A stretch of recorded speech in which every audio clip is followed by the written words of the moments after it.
আসসালামু আলাইকুম গাইস, আমি জামাল বলছি। বিশেষ গুরুত্বপূর্ণ আজকে দুইটা কথা বলবো। মিডিয়ার মাঝে বর্তমানে ঢুকি দেখি বাংলাদেশের জেলখানার কয়েকটি শাহজাহান ভাইকে নিয়ে অনেক রাস্তা ঘাটের পথে তার ওয়াইফকে নিয়ে বিশাল একটা সমস্যার ভিতরে আছে। আমি বিশেষ করতে চাই, মেয়ে লোক বলতে টাকার লুবি। এটা অবশ্য পুরুষ ভাইয়েরা যারা জানেন, যারা প্রবাসে আছেন, যারা দিন দেশ বিদেশে আছেন, এর টাকা থাকলে অনেক কিছুই সম্ভব। আর এই মেয়ে আমার মনে হয় আসলে এটা একটা 2 নাম্বার মেয়ে, একটা লম্পট মেয়ে, যার কারণে এই আমি দেখছি মিডিয়ার ভিতরে অনেকেই শাহজাহান ভাই যে বিভিন্ন ডকুমেন্টস, তার কাগজপত্র বিভিন্ন অনেক কিছু দেখাইল।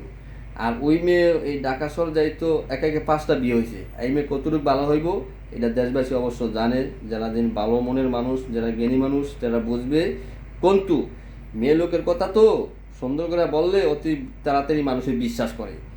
মেয়ে যে কোনো মেয়ে দেখবেন, খারাপ হোক যে হোক, 90% মানুষই আবার বিশ্বাসের ভিত্তিতে পড়ে থাকে। মেয়েরা সুন্দর করে গোছা করতে জানে। আর সে তো অনেক অনেক 10 লাখ টাকা তার ঘর থেকে নিখোঁজ হয়েছে গা, তার কারণে তার মাথা তো 40 লাইন গরম, যার কারণে তার মুখে তো রস নাই।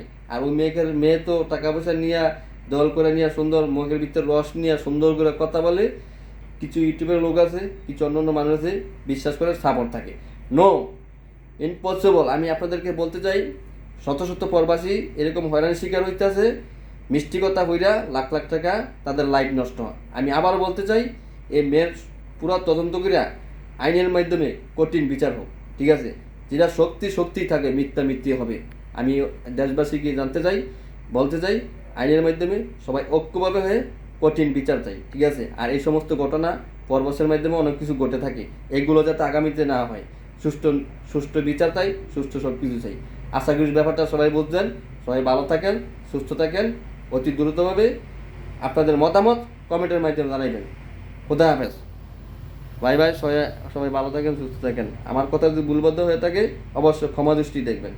আর কথাবার্তি অবশ্য অনলাইনের মিডিয়ার মাধ্যমে একটু ব্যতিক্রম হইতেই পারে।